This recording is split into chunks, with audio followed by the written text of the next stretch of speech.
Hi friends, எல்லோருக்கும் வணக்கம். எல்லோரும் எப்படி இருக்கீங்க? நல்லா இருக்கீங்களா? இன்றைக்கி அந்த கதையோட அடுத்த பற்றி தான் பார்க்க போகிறோம். அதுக்கு முன்னாடி நீங்கள் செய்ய வேண்டிய விஷயம் என்ன அப்படின்னு கேட்டிங்கன்னா, மறக்காம நம்ம சேனலை சப்ஸ்கிரைப் பண்ணிக்கோங்க. கீழே இருக்க பெல் பட்டனையும் கிளிக் பண்ணுங்கள். அப்போ தான் நான் போடுற வீடியோஸ் எல்லாமே உங்களுக்கு உடனுக்குடனே நோட்டிஃபிகேஷன்ஸ் வரும். ஸோ மறக்காமல் சேனலை சப்ஸ்கிரைப் பண்ணிவிட்டு வீடியோ பாருங்கள் ஃப்ரெண்ட்ஸ். வாங்க நம்ம கதைக்குள்ளே போகலாம்.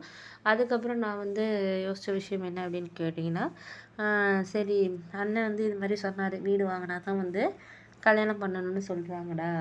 எனக்கு வர்றதே 40,000 சம்பளம். அதில் இஎம்ஐ வீடு வச்சா கூட மாதம் ஒரு 15,000 கட்டுற மாதிரினாச்சும் வீடு வாங்குற மாதிரி தான் இருக்கும் அப்படின்னு. அதுக்கப்புறம் அண்ணன்கிட்ட நான் சொன்னேன், நீ ஒன்றும் கவலைப்படாத, அதெல்லாம் ஒன்று நினச்சிட்டு ஃபீல் பண்ணிகிட்டு இருக்காதானே. என்னோடய ஃப்ரெண்டோட அப்பா இந்த மாதிரி வீடு கட்டி தான் விற்றுட்ருக்காரு. ஆனால் அவர் இஎம்ஐ எல்லாம் பண்ணுறாங்களா என்னன்னு சொல்லிட்டு எனக்கு தெரியலை அப்படின்னு சொன்னோன்னே, அப்பா என்ன சொன்னார்னா, அப்படி நம்ம வீடு வாங்குற மாதிரி சூழ்நிலை இருந்துச்சுன்னா, என்னோட ஒரு ஃப்ளாட்டு கிடக்கல, அப்பாவோட இடம் ஒன்று தாத்தா கொடுத்த இடம் ஊரில் இருந்துச்சு.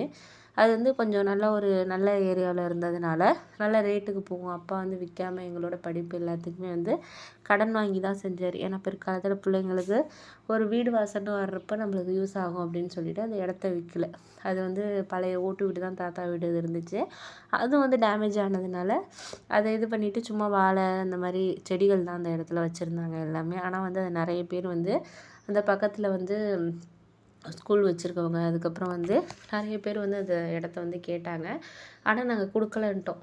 ஏன் அப்படின்னா, நம்மளுக்கு அது பின்னாடி நம்மளுக்கு யூஸ் ஆகும் அப்படிங்கிறதுனால கொடுக்கலன்னு சொல்லிட்டோம். சொன்னதுக்கப்புறம் அப்படியே இருந்துச்சு. கிட்டத்தட்ட ஒரு 5 வருஷத்துக்கு முன்னாடியே இங்கே உள்ளவங்களாம், முக்கியமாக இருக்கிறவங்களாம், எவ்வளோ பணம் இருந்தாலும் 30 லட்ச ரூபானாலும் அந்த இடத்த கொடுங்க அப்படிங்கிற மாதிரி கேட்டாங்க. ஆனால் நாங்கள் அதெல்லாம் இப்போக்கி வேண்டாம் அப்படிங்கிறது மாதிரி நாங்கள் சொல்லிட்டோம். வேண்டாம் அப்படின்னு சொல்லிட்டு முடிவு பண்ணிட்டோம்.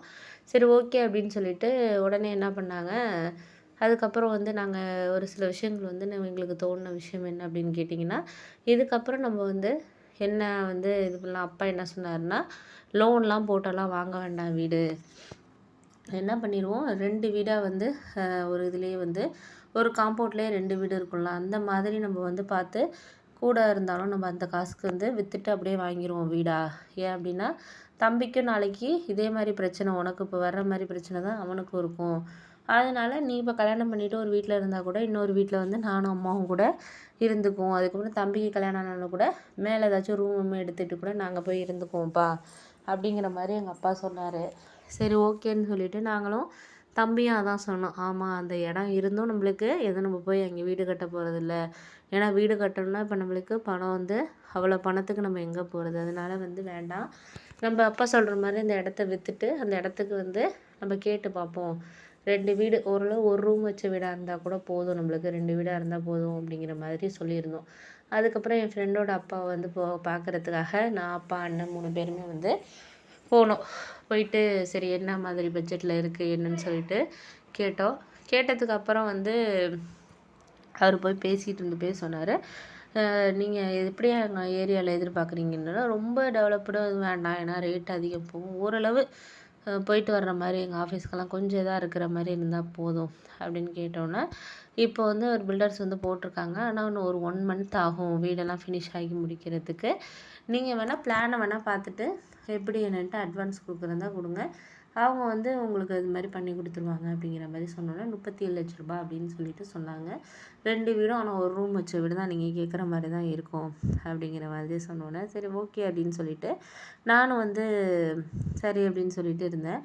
அதுக்கப்புறம் நான் யோசித்த விஷயம் என்னென்னா, சில விஷயங்களை நம்மளுக்கு என்ன தான் ஒரு சில விஷயத்தில் நம்ம சரியான ஒரு இது பண்ணாலும், அதுக்கப்புறம் நம்மளுக்கு கரெக்டான ஒரு வே இருக்கா அப்படின்னு சொல்லிட்டு இருந்தால், அது கரெக்டான ஒரு இதில் நம்மளுக்கு இருக்காது. அப்படிங்கிறதுனால நான் யோசித்தேன், சரி பரவாயில்ல, நம்மளுக்கு என்ன விஷயமா இருந்தாலும் நம்ம சரியான ஒரு இதில் இருந்தால் மட்டும்தான் நம்மளுக்கு ஒரு இது இருக்கும் அப்படின்னு சொல்லிட்டு, அதுக்கப்புறம் அப்பா அந்த இடத்த வித்துடுறதுக்காக ஊரில் போயிட்டு அந்த ஸ்கூல்காரவங்ககிட்ட விற்கிறதுக்காகவே, ஏன்னா அவங்க இங்கே ஒரு இது கட்டணும் அப்படிங்கிற, ஏன்னா ஸ்கூலுக்கு பக்கத்துலேயே அந்த இடம் இருந்ததுனால அவங்களுக்கு ஆஃபீஸ் ரூம் இதெல்லாம் இங்கே கட்டிக்கலாம் முன்னாடியே அப்படிங்கிறதுனால, அவங்களுக்கு அந்த இடம் எவ்வளோ வேணாலும் கொடுத்து, கிட்டத்தட்ட அவங்க இப்போ நான் ஒரு 5 வருஷத்துக்கு முன்னாடியே 30 லட்ச ரூபாய்க்கு கேட்டாங்க. அப்பா என்ன நினச்சாருன்னா, கொஞ்சம் கூடவே சொல்லி விற்போம். ஏன்னா நம்மளுக்கு வீடு 37 லட்ச ரூபா இருந்தாலும் பையன் கல்யாணத்துக்கு எல்லாத்துக்கும் செலவாக இருக்கும். அதுக்கப்புறம் நம்மளோட இதுக்கும் ஒரு அக்கௌண்ட்டில் ஒரு 5 லட்ச ரூபானாச்சும் நம்ம போட்டு வச்சுக்கணும் நம்மளோட தேவைக்காக. எல்லாத்தையும் விற்றுட்டு பசங்கள்கிட்ட கொடுத்துட்டோன்னா அப்படின்னு சொல்லிட்டு அவங்க எதிர்பார்க்குறதும் தப்பு இல்லை. இப்போ யாரையுமே வந்து நம்ம வந்து இவங்க பண்ணுவாங்க செய்வாங்கலாம் எதிர்பார்க்க முடியாது. எப்போ வேணாலும் எப்படி வேணாலும் யார் வேணாலும் மாறலாம் அப்படிங்கிறது.